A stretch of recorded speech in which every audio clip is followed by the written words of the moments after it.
been, and the case it's the same, we're the sort of people that have been asking ourselves a lot of questions about the kind of society that we live in, from pre-birth to post-death. And we'd like to go through some of those things with you here today. So, for example, our birthing system. We'd like to ask the women here, and the men are more than happy to shout out as well, a couple of words that would describe your experience of having a baby. For me, personally, it was empowering. For me, I kind of felt a bit of a void after mine. Has anybody got anything that they could think of? It's fine if you don't want to be put on the spot. Noisy. Noisy. Noisy. It was noisy in a good way. Right. I did a lot of singing. Did you? Yeah. Wow, I wasn't expecting that. Oh, okay. Well, our birthing system made us kind of look at the world in a very different way.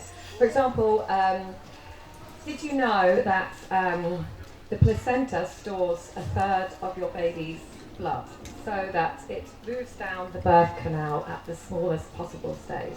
So that's kind of a miracle, and after your birth, the placenta has it all under control while it transfers that third of the blood supply back into the baby. But that takes a bit of time. It's not done in minutes. It takes some time until the umbilical cord stops moving that blood.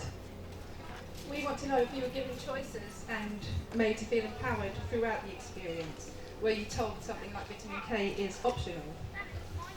And regarding the scanning and all the testing, for our last child I refused any scans and any tests. And but if I had, and my daughter had come out with a high risk of Down syndrome, within 5 minutes I'd have been told that I wouldn't have to have it, it's okay, that I could, there's another way out.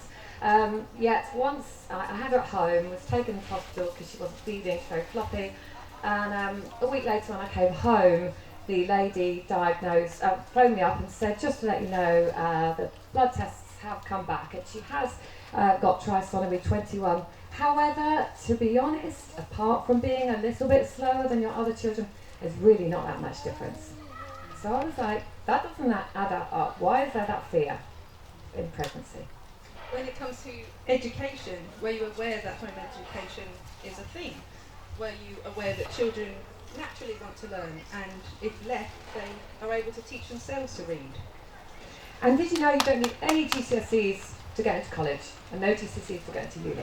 And our eldest, as proof to that, she's just got 2 unconditional offers from West Suffolk College and Suffolk College, and she didn't need any GCSEs. It was just based on her ability. And so at the moment, she's the only one in the colleges who have a place, because all the others have got to wait for their GCSEs to come back. Well done, the child! When it comes to your work-life balance, do you feel that your life comes second to your family? Are you giving things to a business and to a boss? Are you making their dreams grow and pushing yours aside? And do you feel you've got the right balance between spending time at work and spending time with your family? When it comes to food, do you know about soil depletion? Do you know how to prevent illnesses through diet choices? And did you know that the World Health Organization classifies Roundup as a definite carcinogen for animals, but only... Did you know that cannabis was made legal in 1937, and before this it was used in 25 different products to treat certain illnesses? And in 1971, President Nixon took out the war on cancer when you had a 1 in 28 chance of getting cancer. And now, since that war has been going on for 50 years, we have a 1 in 2 to 1 in 3 chance of getting cancer. With mouth breathing, do you know that's detrimental to our health and how to stop it? It puts a lot of pressure onto our heart and it doesn't replenish the oxygen going back into our lungs efficiently. And the money. So, does everybody know that the banks are owned by private families? They're not owned by the state, they're owned by just families. And if we carry on the current cashless trajectory, how will homeless people survive? How will we give a bit of cash to that homeless person? How will you give some money to your child to go to the shop? Is that going to be giving them a bank card or a bank account now? And for people involved in the tips, who rely on a lot of tips, they're finding that their income is massively reduced because from people who pay by cards. It's generally given in cash. Anything on a card tip just goes generally to the business. Yes, and also a lot of people have cash in hand jobs to boost their income to survive while everything's increasing. Our pensions, sorry, yes, our pensions. So are you aware that if you've got a pension, that pension is more than likely being invested in huge industries such as arms, so it's being invested in bombs and guns and pharmaceuticals, so vaccines, all these sorts of things, and the smaller industries are tobacco and pornography.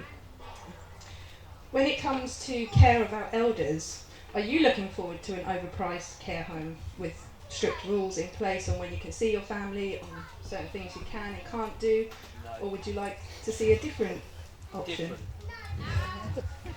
And our death system, do you feel that dying in hospital is the way forward? We have a friend that died this year. He had very, very quick Alzheimer's. Went from December being pretty fine to then getting a very aggressive form of Alzheimer's. He took his mobile phone into hospital. He didn't have any children, and of course he was frightened. He was obviously losing control. He was in a different setting, so he wanted to phone his friends. So the hospital took his phone off him, and he died 2 weeks later with no one around him. Shocking. Shocking. Yeah. So overall, do you fear death? And do you see it as a scary crossover journey? But what we're really trying to do is just make you think about these aspects of society and what you feel is right in your life and what you feel you'd like to change. We want you to wake up feeling inspired every single day. Yeah, so thinking about the things that you want in your life. And this part is really easy. You've just got to wake up and think what makes you feel ugh, what doesn't fill you with joy, and what is a struggle and a little bit of an effort. We want you to think about the things that do fill you with joy and get that excitement bubbling up in your tummy every single day. Yeah, so my story is, ever since the age of 15 I've been fascinated by tribes. I've looked at the Aborigines and I've just longed to be part of a tribe. I always felt like something was missing in this life, and that I didn't really fit in. So I've spent hours looking at maps and thinking, where is that place that I know that I'll feel like home? And then about 8 years ago, my sister-in-law, when she was 41, she had 2 children, 8 and 10, and she got diagnosed with cancer.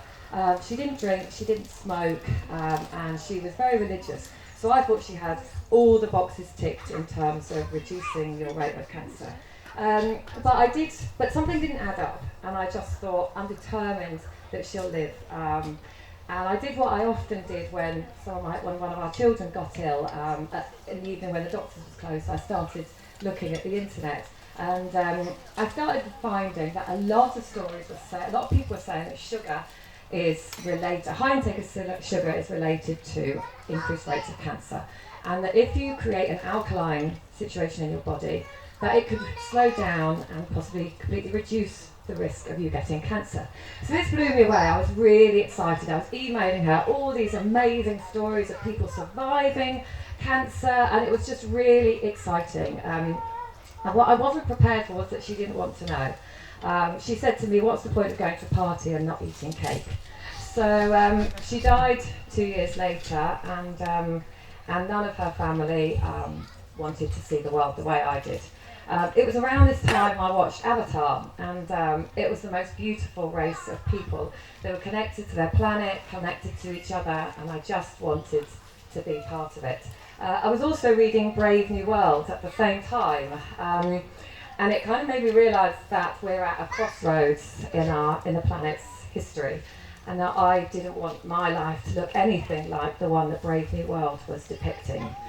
So I'd written a diary on my life, and I started writing. I pictured my ideal world, and it was a world without war, without money, which therefore meant no war, no corruption, no greed. And I called this planet Celestia. And every year, when they got to the age of 15, Celestians would come and study humans to remind themselves how bad it can get if they introduce money into a system. And it was around that same time that I decided to home ed our children. The system wasn't empowering them. It was okay. There wasn't much art, there wasn't much music, but it was okay. They weren't getting bullied. But I didn't feel like okay was good enough for the best, supposedly the best days of their life. So one of the first things I wanted to do was for them to get out with nature a lot more than when they were at school. And we created this little forest group, and I met a really crazy bunch of people. And one person said to me that she didn't have a TV license. And I was like, well, how the hell do you watch television without a TV license? And that person was Kazia. Throw away your TV! So for me, my journey, I suppose, started when I was in high school.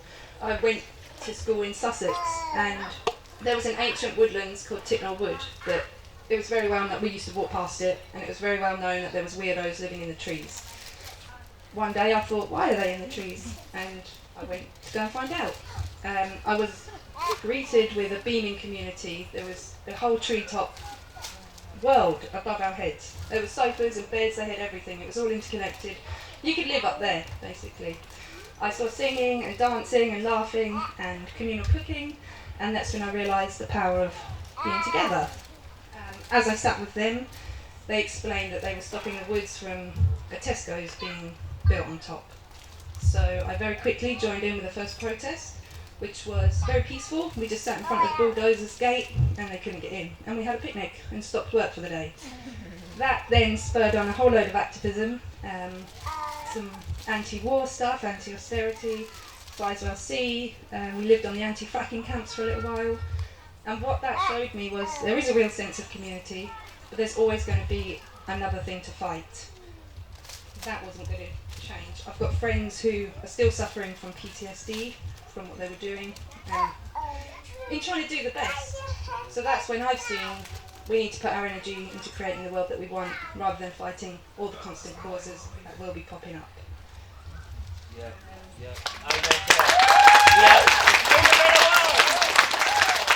They tell us that they care about the environment and they destroy it in place for HS2, which is going to get you to Birmingham 20 minutes quicker. There's Sizewell C, which is nuclear power plants, and the 5G masts that are going up. And we never asked for any of this. We were never asked if we wanted it. We didn't even have a say, I don't feel. We're told we live in a democracy, but it doesn't always feel like that. Yeah, but what politics we find is really, really good at is dividing us. So they divide us, and the media too is very good at dividing us. What paper do you read? What are you left wing? Are you right wing? Are you Brexiter? Are you Remainer? Did you approve of lockdown? Did you not? They divide us by our sex, our class, our religion, our race, and they even divide us by what football team we support. Our schools divide us by age, ability, and then they make us compete with each other. Every single part of our society is divided, and we are just completely fed up with it.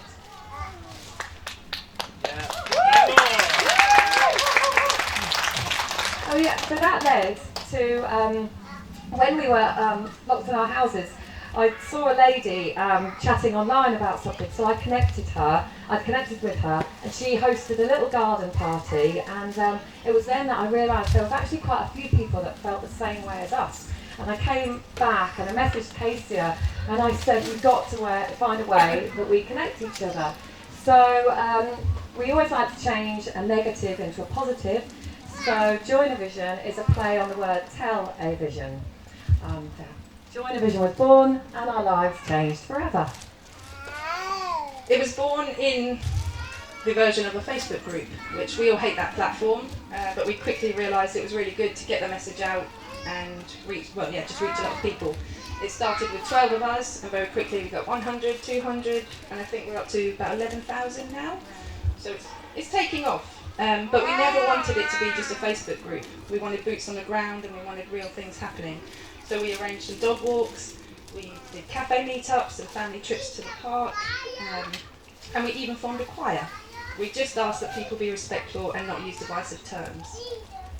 Yep, and we also organised 3 camps last year because what we realised was there was this desire for people to meet face to face, having been ostracised for so long.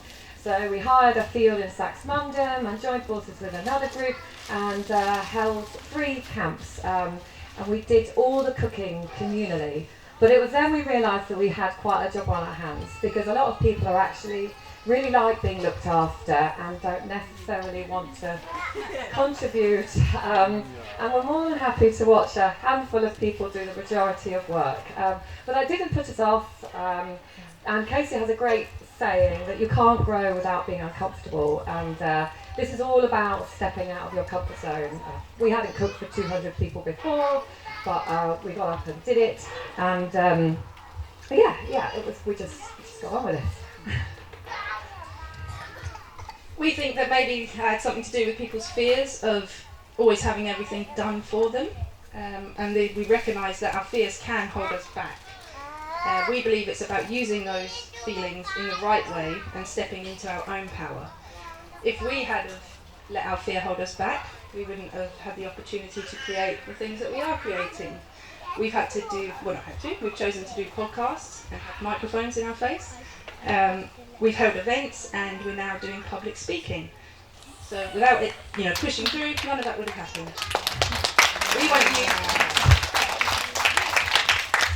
We just want you to think about what you could change and what holds you back. Yeah, and this is all about creating this parallel society.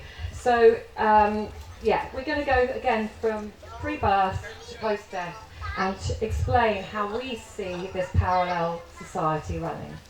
In terms of birth, we would like more women having free births, being aware that there is an option to have a free birth, which means that you do it on your own and your husband ties, or your partner, the birthing partner, ties the cord, and that there's just someone there who's been through the birthing process to support you if you need them. But we know that the hospital is there, the hospital is always there. We're lucky if we need it. We want you to have choices and to have a strong support network so you don't have to worry about meals and cooking and cleaning. You can focus on healing and bonding with your baby. And in terms of education, we want it to be more child-led. We want your children to be given emotional tools, because if you know algebra but you don't know how to manage your emotions or have healthy relationships with people, you're probably not going to get too far in life. And we want educators, not just teachers. There are loads of people who have amazing passions and amazing talents, but they aren't passing them on because they don't feel that they're teachers or they've got the qualifications. Well, we want it to all be, we want the pressure to conform, not to be there. We want you to find you, and also maybe focus on a bit more on finance. So children, they know how to adult when they get to an adult. And we want to teach the children to understand empathy and to also realise they have, or just to know they've got that inner confidence. When it comes to work, we want you to work on finding your passion whilst contributing to the whole. We'd love a 3-day working week, but what we'd love more is for you to love your job so much that it didn't even feel like a job. You weren't having to go and do that, you were doing it because you wanted to, rather than the need to get a paycheck. And there are some tribes that don't have a word for work. And I think that's really lovely because it's just part of their life. When it comes to food, we want you to know where and how your food grows and how to prevent illnesses through eating right. And to know that hasn't been sprayed. And it's...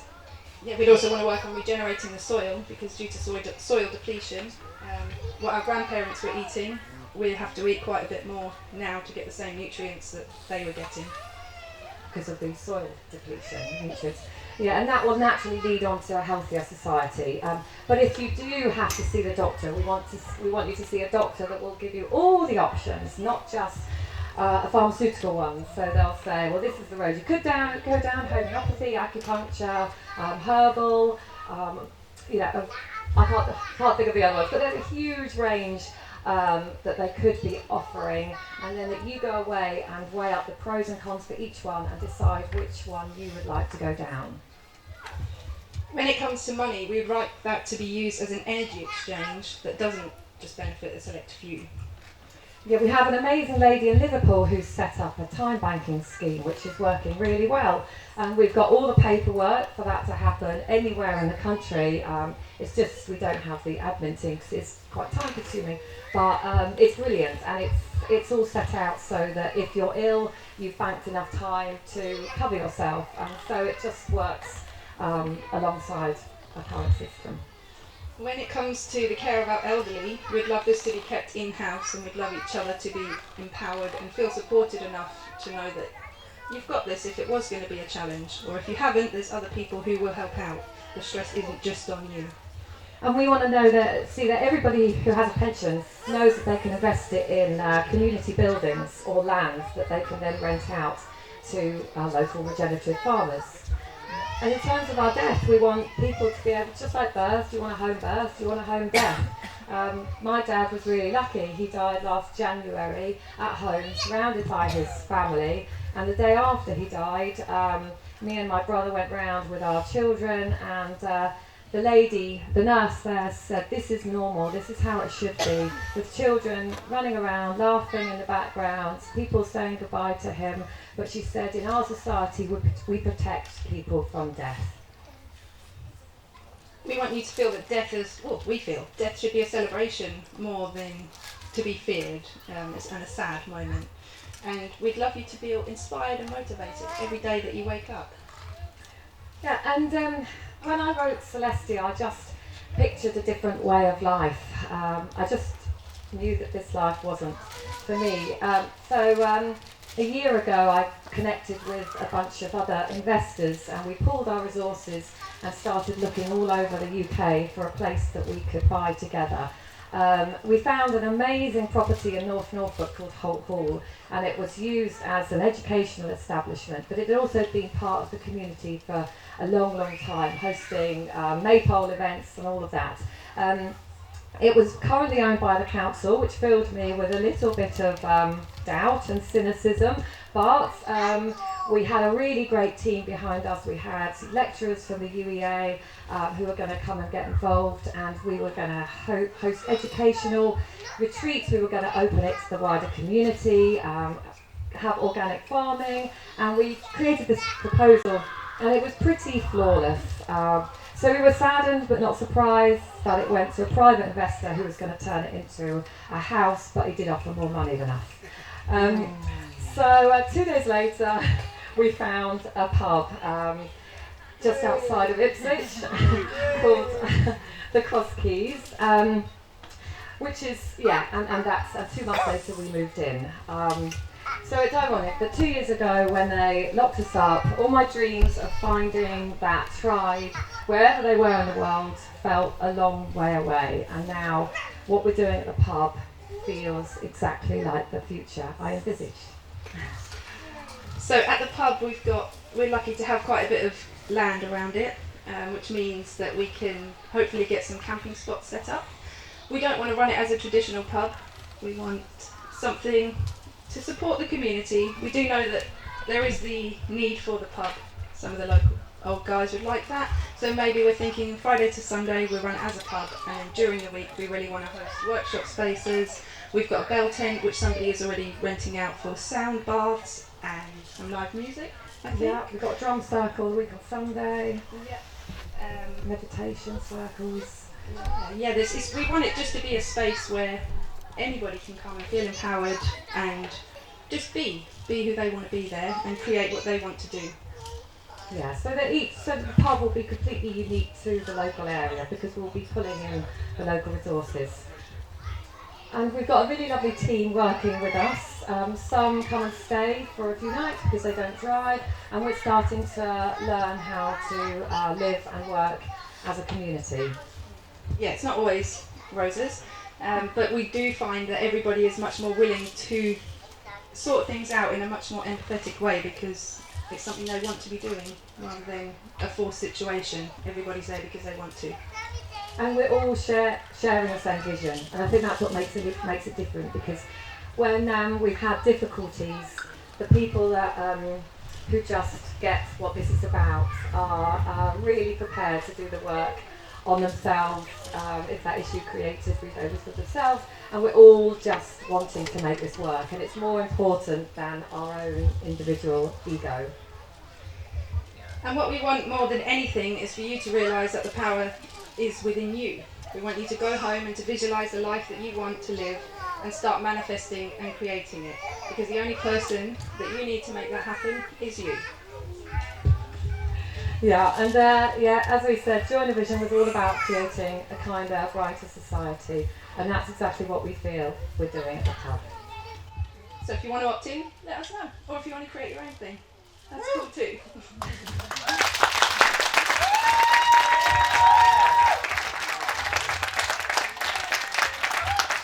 Thank you today. I want to give them a chance to speak today because I've just seen them over the last 2 years.